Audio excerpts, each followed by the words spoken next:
तो hey guys, my name is Gaurav. तो आज हम लोग बात करेंगे functional unit of digital computer. ये भी सेम है। देखो, डिजिटल सिस्टम हो या कंप्यूटर हो या पीसी मतलब पर्सनल कंप्यूटर हो, ये सब सभी चीज़ें सेम होती हैं। जैसे कि मोबाइल है, मोबाइल भी कंप्यूटर ही है, बट एक तौर पे ये थोड़ा सा अलग है कि इसको हम हाथ में कैरी करके ले सकते हैं बस, और कंप्यूटर वगैरह को हाथ में नहीं। लैपटॉप भी है, लैपटॉप भी हमारा एक कंप्यूटर ही है। तो चलिए हम लोग बात करते हैं। यहाँ पर ये है डिजिटल सिस्टम। तो हम डिजिटल सिस्टम सेटिंग मतलब हेडिंग डालेंगे, फिर लिखेंगे a digital system is a system that store data in a discrete way. मतलब कि जो बाइनरी नंबर्स हैं उस वे में जो सिस्टम डाटा को स्टोर करता है, तो वो सभी कंप्यूटर्स डाटा को बाइनरी नंबर में ही स्टोर करते हैं मेमोरी के अंदर। तो ये तो आपको पहले से ही पता होगा, कंप्यूटर में भी नहीं पता था तो मैं पहले वीडियो बना चुका हूँ, उसमें भी बता चुका हूँ ये बात। तो digital system store the information in a binary way that is every bit of information cannot have a value other than 0 of or 1 of। मतलब क्या है कि जो इसके अंदर जो वैल्यू स्टोर की जाती हैं डिजिटल सिस्टम के अंदर, वो बाइनरी वैल्यू की जाती हैं। बट बाइनरी नंबर्स किए जाते हैं, बट केवल 0 और 1 के ही फॉर्म में किए जाते हैं, 1 और 0 के फॉर्म में। अगर उसके अलावा कोई भी फॉर्म नहीं होती है तो 1 और 0 मतलब 0 मतलब ऑफ, करंट नहीं फ्लो हो रहा है, ऑन 1 मतलब ऑन, ऑन मतलब करंट फ्लो हो रहा है। अब यहाँ पे इनपुट यूनिट, स्टोरेज यूनिट और आउटपुट यूनिट, और ये कंट्रोल यूनिट जिसमें अर्थमेटिक यूनिट मतलब सीपीयू जिसे बोलते हैं, कंट्रोल यूनिट के साथ, और अर्थमेटिक यूनिट सीपीयू जिसे बोलते हैं जो प्रोसेस करता है, सेंट्रल प्रोसेसिंग यूनिट।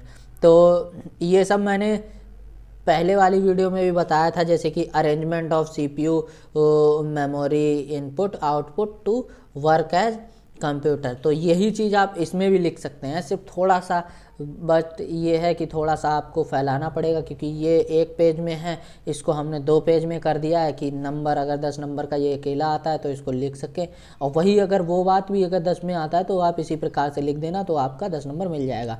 तो इनपुट यूनिट क्या है? Input unit perform following function, मतलब जो नीचे दिए गए हैं ये फंक्शंस करती है। It's accept instructions and data from the user. ये डाटा लेती है और फिर क्या करती है? It's convert these instruction and data in computer acceptable form. मतलब जो हम डाटा देते हैं वो हम लोग किसी भी तरीके से दे देते हैं, जैसे कि अगर हम बोल के दे रहे हैं तो बोल के दे देते हैं, फ़ोटो से देते हैं, मतलब हम कोई पिक खींच रहे हैं तो वो हम कैमरा से दे देते हैं उसको।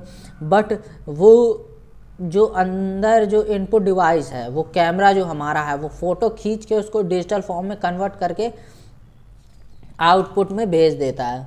फिर आउटपुट हमें हमारी लैंग्वेज में वो मतलब दिखाता है। तो फिर क्या है? Storage unit. Storage unit is store data and instructions for processing bye CPU. 2 types memory consist in computer. ये सब मैंने बढ़ा दिया है, बट आपको अगर जैसे कि नहीं याद रह रहा है, मतलब कुछ भी याद नहीं रह रहा है, तो आप इतना ही लिख देना। जो भी इसमें लिखा है मैंने लास्ट वीडियो में पढ़ा है, उसमें आप चेक कर लेना जाके। इतना ही लिख देना आपको। अगर 10 नंबर का होगा तो 5 नंबर तो कहीं नहीं गए, क्योंकि टू द पॉइंट लिखा है इसमें। बस इसमें थोड़ा सा एक्सप्लेन कर दिया गया है और आपको भी थोड़ी नॉलेज हो जाएगी। तो मेन मेमोरी क्या है? Primary memory. मेन मेमोरी को ही प्राइमरी मेमोरी बोलते हैं। Main memory is store data and programmes which is currently process in CPU processing unit. मतलब जो भी हम लोग डाटा को जो भी हम डाटा देते हैं और जो परफॉर्म होता है जाके सीपीयू के अंदर, वो भी किसी मेमोरी के अंदर होता है जाके। तो वो मेमोरी जो होती है उसको रैम बोलते हैं। वहाँ पर डाटा टेम्परेली स्टोर होता है। जैसे ही अगर लाइट चली जाए या कट ऑफ हो जाए, कुछ भी हो जाए, तो वहाँ से डाटा क्लियर हो जाएगा। और अगर आप नया कुछ खोल देते हो तो वो वहाँ डाटा वहाँ से हट के और दूसरा डाटा वहाँ पर स्टोर हो जाएगा, क्योंकि जितनी रैम होगी वही उतना ही चलेगा। और आप आजकल के जो सिस्टम है वो क्या करते हैं, ऑटोमेटिक बंद कर देते हैं आपके पिछले प्रोग्राम के, क्योंकि आप न्यू प्रोग्राम खोले हो इसलिए। तो अब हम आते हैं सेकेंडरी मेमोरी पे। सेकेंडरी मेमोरी में ज़्यादा कुछ नहीं लिखना। Secondary memory is permanently store data and program. जब हम लोग ऑपरेशंस कर लेते हैं उनको स्टोर करने के लिए हम सेकेंडरी मेमोरी का यूज़ करते हैं। और central processing units, CPU is the brain of a computer. सभी को पता है CPU brain of the computer होता है। CPU is process the data according to set of instructions and programs and give the result. मतलब CPU क्या है, process करता है डाटा को अकॉर्डिंग हमारे, जो हम उसको इंस्ट्रक्शंस देते हैं और उसी के अनुसार वो हमें रिजल्ट देता है।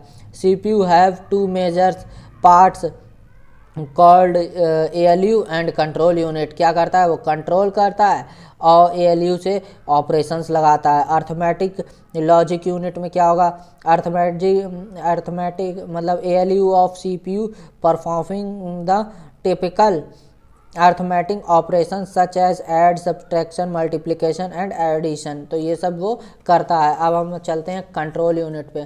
तो control unit is control device connection of CPU and controlling the flow of data from input device to memory and memory to output device. तो मतलब कंट्रोल यूनिट क्या करती है, डाटा को जो हमारा डाटा फ्लो हो रहा है वायर के अंदर, बसेस के अंदर, आपको बसेस आगे पढ़ाएंगे उसमें बताएंगे बसेस क्या होती है। तो जो डाटा कंप्यूटर के अंदर फ्लो हो रहा है, हमने इनपुट दिया, वो वायर से जाके फ्लो होगा।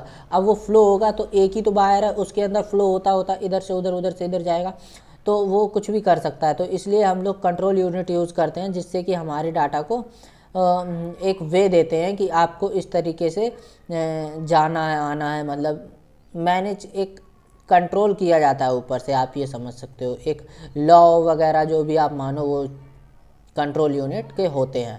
तो इनपुट डिवाइस से मेमोरी में जाता है डाटा, तो ये भी एक कंट्रोल यूनिट का काम है। और मेमोरी टू आउटपुट डिवाइस में जाता है। और जब प्रोसेस होने जाता है सीपीयू में, अर्थमेटिक लॉजिक वगैरह लगते हैं, तब भी कंट्रोल यूनिट ही उसको कंट्रोल करती है, ये भी बात ध्यान रखना। Output unit perform following functions, acceptable result produced by computer which are in coding form। मतलब जो भी जो रिजल्ट्स होते हैं उसको प्रोड्यूस करता है कंप्यूटर एक कोडिंग फॉर्म, मतलब बाइनरी जो कोड्स होते हैं उसके फॉर्म में। और it's convert code result to human acceptable and readable form. मतलब हम लोग जैसे रीड कर सकते हैं, पिक्चर है तो पिक्चर को देख सकते हैं, तो उस फॉर्म में वो लोग कन्वर्ट कर देते हैं और डिस्प्ले पर हमें दिखा देते हैं। तो चलिए इस वीडियो में इतना ही। नेक्स्ट वीडियो में मिलेंगे किसी और टॉपिक के साथ। तब तक के लिए बाय बाय, अलविदा।